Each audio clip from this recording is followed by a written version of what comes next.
In the past few videos, I've covered trucking news from earlier years of the industry. Today, let's jump to 1972 with carriers more of you might remember. In March of 1972, East Texas Motor Freight, or ETMF, announced a large purchase of tractors and trailers. They bought 70 International CO 4070A Transtar 2-axle tractors, 55 white Freightliner WFT tractors, and 400 27-foot doubles trailers.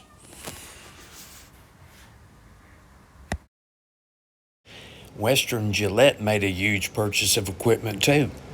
The company bought 200 27-foot strict trailers, 100 45-foot strict trailers, 80 white Freightliner tractors, 25 converter dollies for use in pulling doubles or twin trailers, and 6 yard tractors.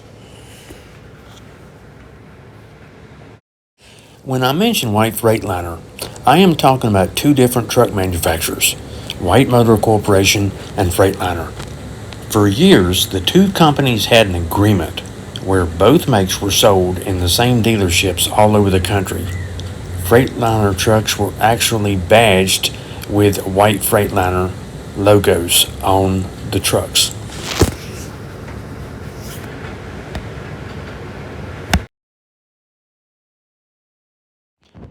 I know some of my subscribers have told me that they worked for PIE, or Pacific Intermountain Express, so you'll find this interesting news from 1972.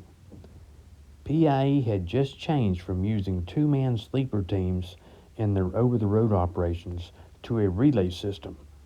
In a relay system, one driver takes his trailer unit to a designated point. At that point, drivers slip into another seat and continue. The drivers on to the next relay station or to the break bulk terminal. That way a driver would drive one direction for several hours and then return at the relay point, returning to his home base. Anyway, PIE found that they could get by with 671 road tractors using the relay system instead of the 771 sleeper tractors they had been using. Trailer purchases from fleets? All right. Branch Motor Express bought 103 Jindy 40-foot trailers. And Heggie Transportation Company based in York, Pennsylvania got 2 Diamond Rio tractors. Here's the last one. S&W Motor Lines bought 40 white tractors for their line haul operations in 17 states. I remember S&W since they were based out of Greensboro, North Carolina. Their barn was on Highway 68, a little south of Interstate 40. I remember it was on a hill, so from the street, the only thing one could see was the front of the offices. Okay, that's enough about new trucks. Let's talk about trucking companies buying other trucking companies. The ICC gave approval for Branch Motor Express to acquire Motor Freight Corporation of Terre Haute, Indiana. Branch had been operating Motor Freight under temporary management control since 1969. Now here's an interesting story about Motor Freight Corporation.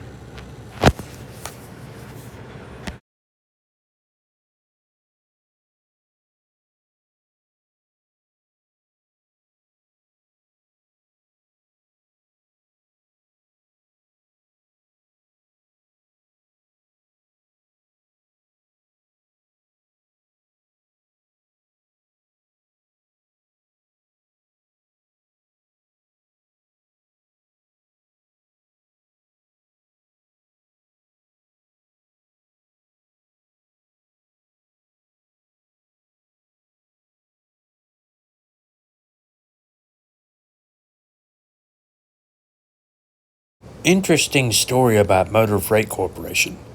By doing a Google search on Motor Freight Corporation, you come up with this. Everything looks good and factual.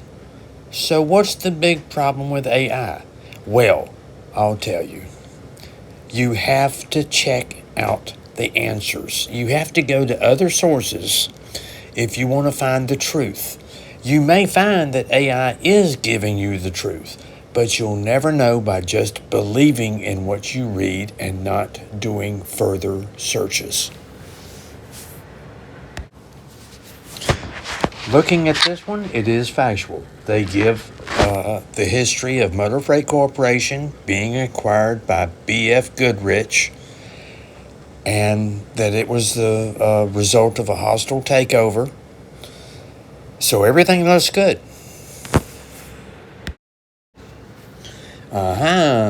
Look at where they got the information from.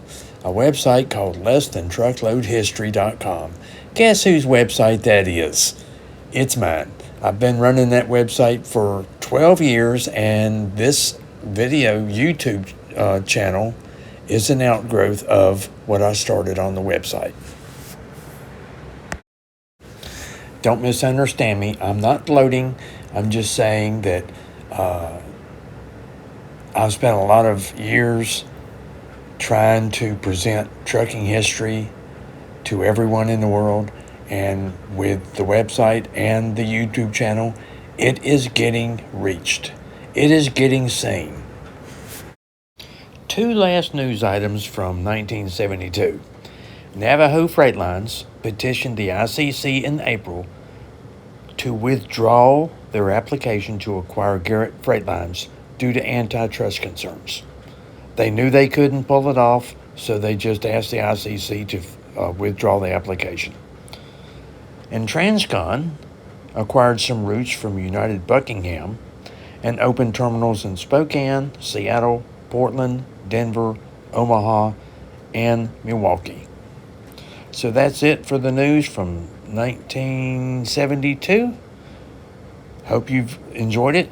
Give me a thumbs up, leave a comment, and if you're not a subscriber, please feel free to. And look forward to another video very soon.